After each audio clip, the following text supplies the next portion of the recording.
Imagine trying to swap out, like the engine of a commercial jet. Oh, boy. Yeah, but while it's cruising at 30,000 feet. Right. Not exactly ideal. No. I mean, you can't exactly shut the whole thing down, tinker with the fuel lines, and just, hope it doesn't fall out of the sky when you turn it back on. You definitely cannot. But in the software world, maintaining and upgrading a live, complex system over time, well, it feels a lot like that. It really does. I mean, there is this persistent myth that software architecture is this pristine science. Like it's all clean and perfect. Right, exactly. You draw up the blueprints, you lay the foundation, and the logic just sits there operating in a sterile vacuum. Which is never the case. Never. The reality of a production environment is entirely different. It's chaotic. It is subject to real-world variables, hardware failures, and, shifting requirements. Which is exactly why we are pulling apart the specific document we have in front of us today for this deep dive. Yeah, it's a great one. So, our mission today is to look at a hyper-focused excerpt from a developer's log. It is titled Notes-on-Haskell-Programming, Part 199, on utilizing dependency injection in testing. Quite a mouthful. It is.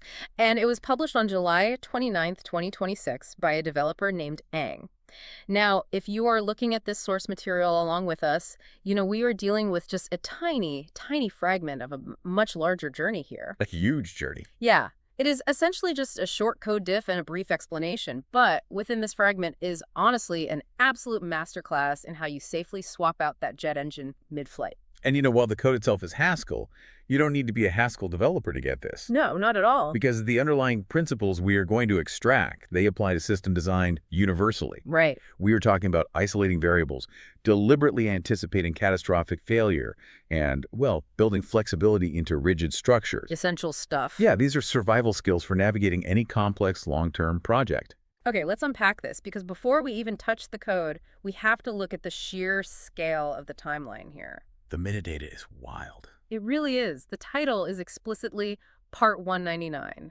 But then you read the very first line of the text, and Ang writes, "This is the follow-up on Part 197. Right. Now, I am looking at this and thinking, wait, where did Part 198 go? We just skipped a whole number. If you've ever looked at a messy Git commit history, you probably know exactly what happened to Part 198. Right, because in reality, a commit history is essentially a graveyard of abandoned ideas, isn't it? It is entirely a graveyard. But, doesn't this gap kind of undermine the idea of a meticulously documented process? To a lot of people, it looks like a glaring mistake.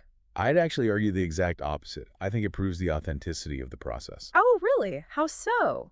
Well, if we connect this to the bigger picture of how development actually happens, linear perfection is a massive red flag. Because nobody actually works that perfectly. Exactly. A 199-part series shows staggering dedication. But that missing Part 198 is the reality of version control and side quests. Like going down a rabbit hole that doesn't pan out. Precisely. Maybe Part 198 was a deep dive into an unrelated bug fix, or maybe it was an experimental branch that ended up being reverted because it completely broke the build. Which happens to the best of us. All the time. Yeah. When you are 199 parts deep into an iterative process, your documentation is going to reflect the nonlinear, messy reality of problem solving. So it's a feature, not a bug. Exactly. It tells you this isn't some sanitized, polished tutorial written after the fact. Yeah. It is a live look at a working developer's actual train of thought. That makes a lot of sense. It is literally the documentation of a survivor. It really is. So moving into the actual problem Ang is trying to solve in this log, the stated goal is to refactor something called the openEbook function. Right. The core function. And Ang is doing this using dependency injection, specifically by adding something called the runner argument. Which is a very specific technique. It is. Now, if you are familiar with object-oriented languages like Java or C#, you probably associate dependency injection with these massive, heavy frameworks. Oh, yes. Bring or dagger. Exactly. Where Yeah. you have massive containers managing all your object dependencies. But Haskell is a functional language. Totally different paradigm. Right. So to visualize how this dependency injection plays out in this specific functional code, I like to think of it like swapping out a hardwired machine for a standard wall plug. Ooh, I like that. Let's test that analogy. How does it map to the functional paradigm for our listeners? Well, imagine you have this heavy-duty industrial machine. That's our openEbook function. Okay, got it. Originally, it is hardwired straight into the factory's electrical grid. It draws power directly from the building, meaning it is inherently tied to that specific environment. Right, you can't move it. Exactly. If the building loses power, the machine dies. There's no way to separate the two. This is totally rigid. Highly rigid. But by adding this runner argument, Aang is essentially cutting that hardwire and installing a standard plug. Okay, I see where you're going. Right. So in the production environment, you plug it into the wall. But when you want to test the machine safely in a sandbox, you unplug it from the wall and plug it into a controlled battery on your workbench. You've isolated it. Yes. You've injected the dependency, the power source, rather than having the machine summon it directly from the ether. The plug analogy works brilliantly for visualizing the architectural decoupling. But to push that just a bit further into the reality of Haskell, we have to remember how Haskell treats side effects. Right, the whole purity thing. Exactly. In Haskell, functions are supposed to be pure. If you give a function the same input, it must return the same output every single time with zero hidden side effects. But opening an ebook file, that is an I/O operation. Right. It inherently interacts with the messy outside world. Exactly. The disk might be full, the file might be completely corrupted, or the user permissions might be denied. Right. I/O is basically the definition of unpredictable. It fundamentally breaks the purity of the function. It does. What's fascinating here is that in a functional context, this runner argument, Aang is injecting, isn't an interface or an object like it would be in OVP. What is it then? It is literally a function passed as a parameter. Instead of the openEbook function reaching out into the messy world to read the file itself, it relies on this runner argument to do the dirty work. Oh, wow. So it outsources the danger. Exactly. Aang has completely isolated the core logic from the unpredictable I/O action. Decoupling the logic from the environment, which perfectly sets up why Aang did this in the first place, which is testing. The whole point of the exercise. Right. Creating that sandbox environment is brilliant in theory. But looking at the actual code diff provided, Aang uses a surprisingly destructive tool to test it. Yeah, this part is wild. It is. If we look at the exact track changes, Aang adds this line, plus import control.exception, throw IO in parentheses. Yep, throw I/O. Now, I have to push back on this strategy a bit.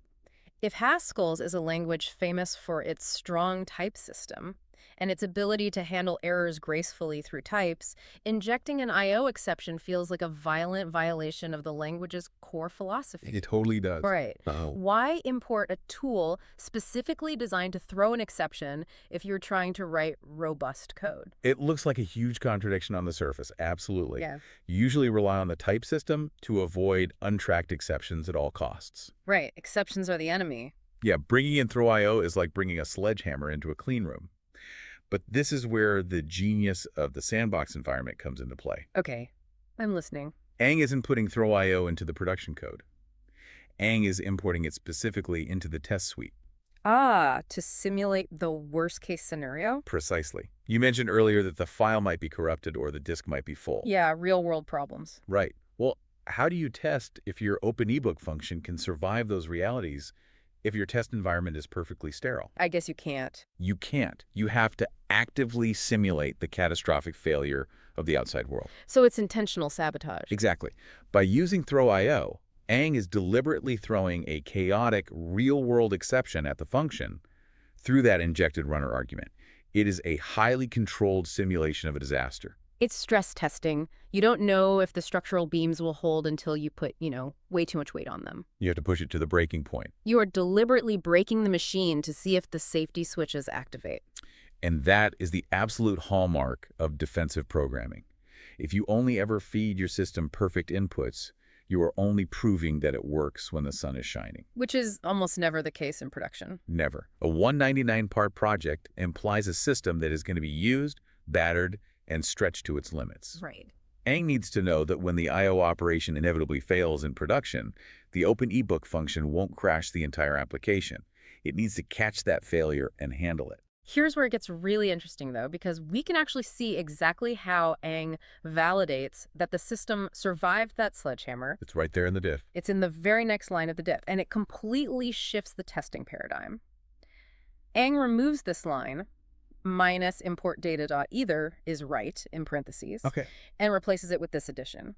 Plus import data.either, I left comma is right in parentheses. That is a massive shift. It is. Following that, Ang updates the imports to pull in the openEbook function and sets up a new test block for it.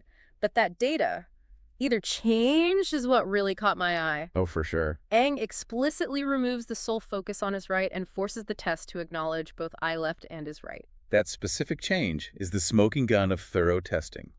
And it ties perfectly into what we were just discussing about Haskell's type system. Could you break that down a bit for the audience? Sure. For those familiar with functional paradigms, either is a foundational type used for error handling, instead of throwing a hidden exception that might crash the program. Like in Java or Python? Exactly. Instead of that, a function returns an either type. By convention, right represents the successful execution, the correct data. And Left represents the error state. Sure. It contains all the failure details. Right, because right is right. It's a nice little mnemonic baked into the language itself. It's very convenient. But if you are only checking is right, which is what the code was doing before this commit, you are falling into a massive trap. The trap of the happy path. Exactly, the happy path. If you only check is right, you are just looking for the green check mark. Yep. You are basically patting yourself on the back because the code did what it was supposed to do under absolute perfect conditions. And that is frankly where a lot of development just stops. Really, just stops there. Oh, all the time. Yeah. People are under tight deadlines. They write a function, they test to see if it outputs the expected result, and they move on to the next ticket. Wow. But by bringing in I left alongside is right, Ang is validating the entire spectrum of the openEbook function's behavior. This is true dual-state testing. So, to connect the dots here, let me see if I have this straight. Ang uses that dependency injection we talked about to decouple the function. Right. Then, Ang uses throw IO to simulate a massive catastrophic real-world error. Yep, this sledgehammer. And finally, Ang uses ileft to prove that the openEbook function caught that error correctly and packaged it safely into a left state rather than just letting the application explode. That is the exact mechanism. Ang is testing the error handling itself, not just the success. It's so thorough.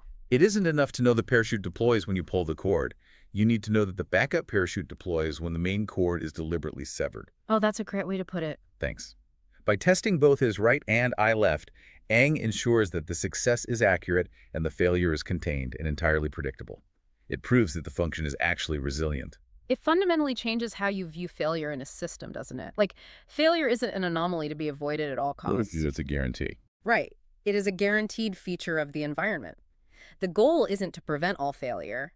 It is to manage it so predictably that it just becomes another expected data state. Which is exactly why you need that runner argument in the first place. Right. Bringing it all back to the plug. Exactly. If openEbook was still hardwired to the actual file system, testing that left state would require physically corrupting files on your hard drive just to trigger the error. Which would be a nightmare to automate in a test suite. It would be impossible to maintain. By injecting the dependency, you can effortlessly simulate both the right and left realities in a millisecond. So we've walked through this incredibly rigorous, meticulous piece of engineering today. We covered a lot of ground. We really did. Ang has implemented functional dependency injection, decoupled the core logic from the messy I/O, set up a sandbox, brought in throw I/O to simulate catastrophic exceptions, and written dual-state testing with data, either to monitor both success and failure. It is highly sophisticated work. It is. But then we reach the end of the log entry. And honestly, this might be the most fascinating part of the entire document for me. The sign-off. Yes.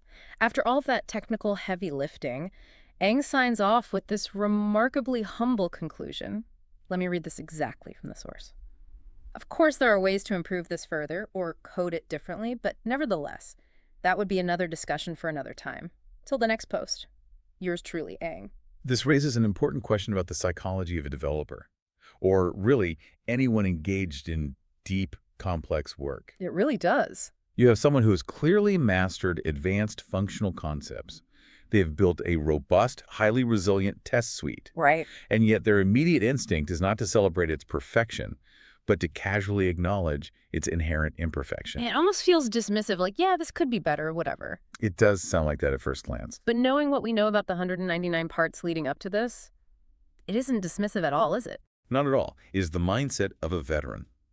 It is the realization that in software, as in life, There is no such thing as a final perfect state. There is only done for now. Exactly.